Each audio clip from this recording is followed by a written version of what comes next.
Raised by coyotes, tougher than the desert, there was nothing Bill couldn't wrangle. Pecos Bill is one of America's great tall tale heroes. A cowboy so legendary that the truth could never contain him. His stories, told around campfires across the West, grew with each telling until he became the cowboy version of Paul Bunyan. Larger than life. Impossible but believed anyway. Stories say he was raised by coyotes, invented cattle roping, dug the Rio Grande when he was thirsty, and bounced stars into the sky for light. The tornado riding story is his most famous exploit. A yarn about turning disaster into solution through pure cowboy audacity. It's American mythology at its most exuberant. The drought Texas was drying up. The sun had been beating down for months without a drop of rain. Rivers shrank to trickles. Cattle dropped where they stood. Farmers watched their crops turn to dust. Even the rattlesnakes were too parched to rattle. It was the worst drought anyone could remember.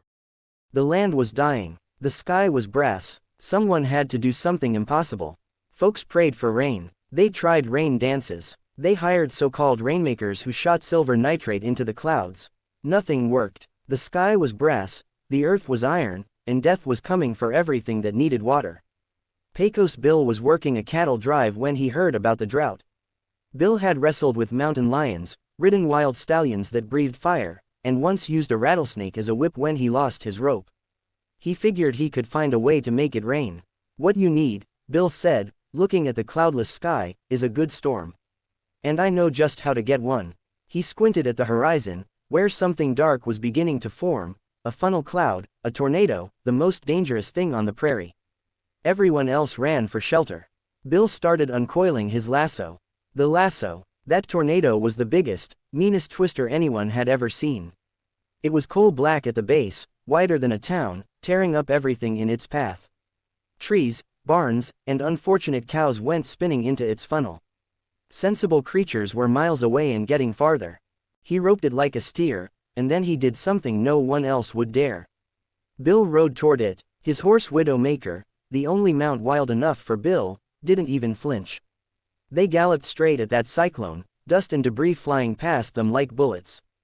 Bill stood up in his saddle, swung his lasso in an ever-widening circle, and threw. The rope caught the tornado around its neck, if a tornado can be said to have a neck. Bill pulled it tight, and the cyclone jerked like a roped Mustang. It tried to spin free, Bill held on. It tried to suck him up, Bill dug his heels into Widowmaker's flanks. The horse and the tornado pulled in opposite directions, and somehow, impossibly, Bill won. Then he did what any good cowboy does with something he's lassoed, he jumped on it. Bill launched himself from Widowmaker's back, grabbed the twisting funnel, and climbed until he was sitting on top of that tornado like it was the wildest bronc in Texas. The ride, that tornado bucked harder than anything Bill had ever ridden. It twisted, it spun, it tried every trick to throw him off. It rose up to the clouds and dove down to the earth. It turned itself inside out. It screamed with wind voice that shook the mountains. 3 days in the sky, wrestling the wind itself, and winning. Bill held on. His hat blew off somewhere over New Mexico. His boots got burned by lightning. But he wrapped his legs around that funnel and refused to let go.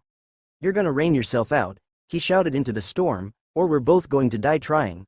For 3 days and 3 nights, Bill rode that cyclone across Texas, through Oklahoma, over Kansas. The tornado got tired, something it had never experienced before.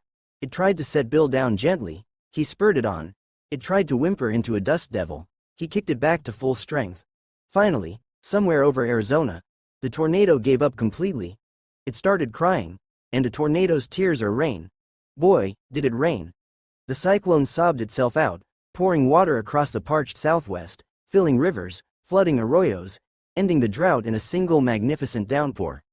The landing when the tornado finally gave out all its water, it collapsed like a balloon losing air. Bill was thrown good and hard, higher than the birds fly, and he came down somewhere in northern Arizona. He hit the ground so hard he dug a massive hole. A canyon so big it stretched for miles, carved by pure cowboy impact. He hit so hard he made a canyon, and the rain he brought made a river. Folks today call it the Grand Canyon. Scientists say it was carved by the Colorado River over millions of years, but cowboys know better. That's a Pecos Bill landing crater, plain and simple. The rain from the dying tornado flowed together, finding the lowest path, carving channels through the desert. That water became the Rio Grande, the great river that still flows today, thanks to a cowboy who was too stubborn to let a drought win. Bill dusted himself off, found Widowmaker waiting patiently, and rode south looking for his next adventure. The drought was over. Texas was saved. And somewhere in the sky, tornadoes tell their young ones about the cowboy who couldn't be thrown, and warn them never to form anywhere Bill might be riding.